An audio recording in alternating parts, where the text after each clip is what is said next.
کے لیے ضلع راولپنڈی کے نائب ناظم اعلیٰ قاضی حبیب الرحمان صاحب سے کہ وہ آئیں اور اظہار خیال سے مستفیض فرمائیں۔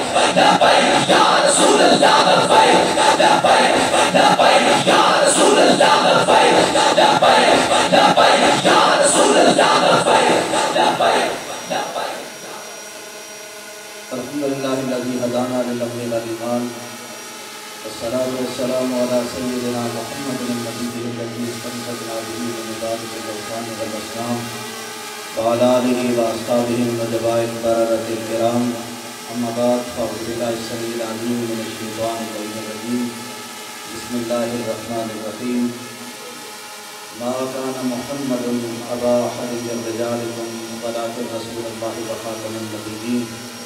صدق اللہ مولانا العظیم۔ الصلاۃ والسلام علیک یا سیدی یا رسول اللہ وعلی آلک واصحابک یا سیدی یا حبیب اللہ۔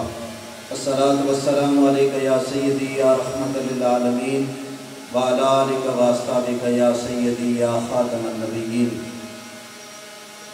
میرے نہایتی واجب الاحترام ذوی الاحتشام حضرات سامعین کرام اور اسٹیج کی زینت تحریک لبیک یا رسول اللہ صلی اللہ علیہ وسلم پاکستان کی عظیم قیادت آل نبی اولاد علی حضرت سید پیر عنایت الحق شاہ صاحب امیر تحریک شمالی پنجاب، ناظم اعلیٰ استاد العلماء حضرت علامہ غلام عباس فیضی صاحب اور دیگر ضلع راولپنڈی کی قیادت اور تحریک لبیک یا رسول اللہ صلی اللہ علیہ وسلم کے کارکنان اور ذمہ داران، آج کا یہ عظیم الشان جلسہ اس بات کی عکاسی کر رہا ہے اور وقت کے حکمرانوں کو ایک پیغام دے رہا ہے کہ تم نے جتنے بھی حضور کے غلاموں کو دبانے کی کوشش کی اور جتنا بھی منظرنامے سے ہٹانے کی کوشش کی، حضور کے یہ اشعار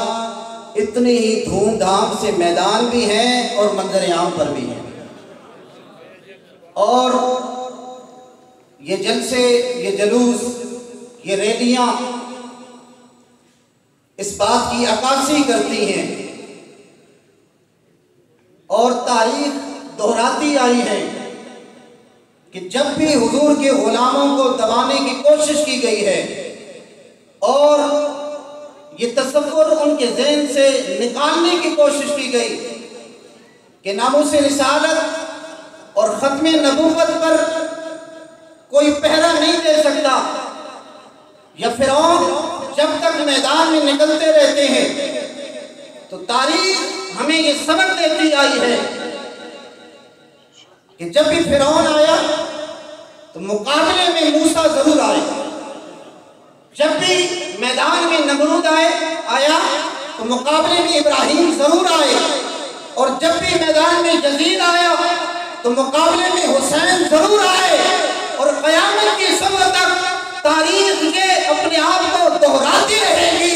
کہ جب بھی ختم نبوت پر حملہ آور آتے رہے تو حسین کے خادم بھی میدان میں موجود ہیں۔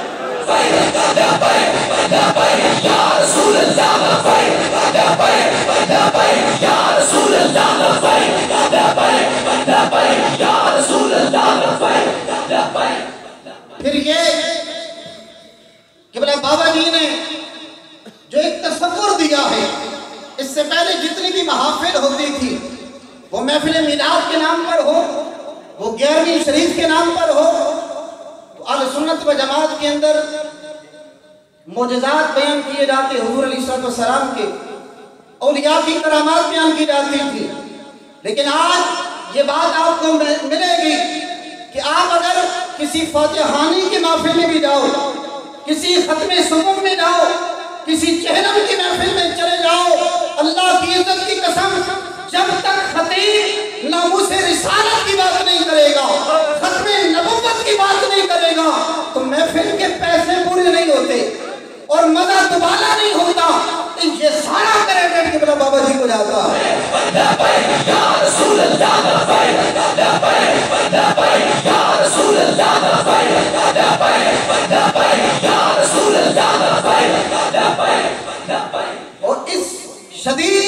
سردی کے موسم میں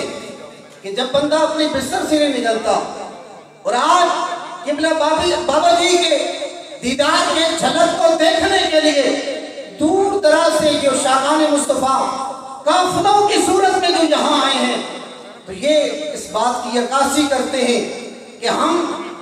آقا علیہ السلام کی وہ جو حدیث مبارکہ، میرے آقا نے فرمایا کہ اللہ کا ولی وہ ہوتا ہے کہ جس کو دیکھا جائے تو خدا یاد آ جاتا، اسی اللہ کے ولی کے چہرے کی جھلک کو دیکھنے کے لیے جو شاقان مصطفیٰ جوگ در جوگ یہاں تشریف لا رہے ہیں۔ اور بالخصوص نوجوان نسل، آپ دیکھ لیں کسی بھی تاریخ میں چلے جائیں، کسی بھی تنظیم میں چلے جائیں، آپ کو بوڑھے بزرگ ملیں گے، اور یہاں آپ دیکھیں کہ بزرگ بھی تشریف فرما ہے، لیکن تحریک لبیک پاکستان کے اندر اکثریت ان نوجوانوں کی ہے۔ اور بابا جی فرماتے ہیں کہ ہم نے جوانوں کو زندگی کا ایک مشن دے دیا ہے، زندگی کی ایک راہ دکھا دی ہے، اور واقعہ ایسے ہے کہ اس سے پہلے جو جوان راتوں کو جاگ کر ساری رات نیٹ پر گزار دیتے، وہ دنیا کی غلاظتیں دیکھتے، اللہ کی عزت کی قسم تحریک لبیک پاکستان کے اندر وہ جوان کہ رات کو سونے سے پہلے بھی وہ لبیک یا رسول اللہ کا نعرہ سن کر اور لگا کر سوتے ہیں، اور صبح اٹھتے ہیں تو اپنا اسٹیٹس جب چیک کرتے ہیں، واٹس ایپ جب چیک کرتے ہیں، تو پھر